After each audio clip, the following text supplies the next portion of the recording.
中国甲菲律宾伫南海情势是愈来愈紧张。中国外交部长王毅讲，两国关系未输行到路头啊，这拢是因为菲律宾起无空造成的。若面对南海情势，菲律宾总统小马可是强调未接受威胁，会坚持捍卫领土的主权。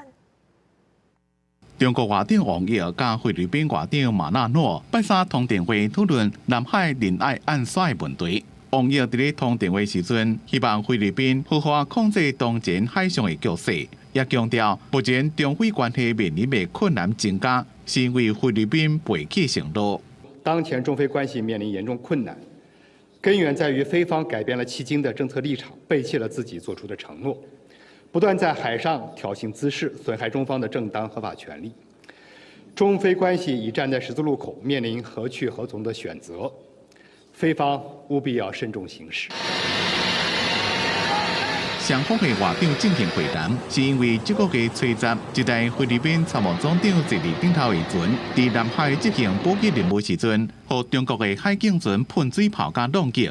虽然无人受伤，也过造成另外一台船发动机歹去。菲律宾指控中国的行为是严重升级。并且调遣中国大使提出外交抗议。菲律宾总统小马可是2日伫咧参加活动时阵，向部队发表谈话。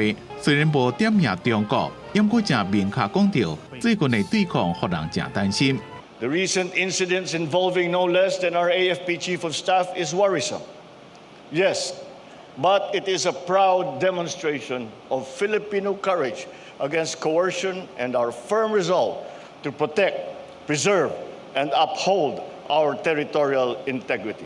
中菲南海经济继续升温，马尼拉向日本买第一座空中监视雷达系统，22号启用。未来雷达监测范围将会包括规个菲律宾群岛，会当提悬菲律宾监控南海甲区域内海空活动的能力，正明显是针对中国。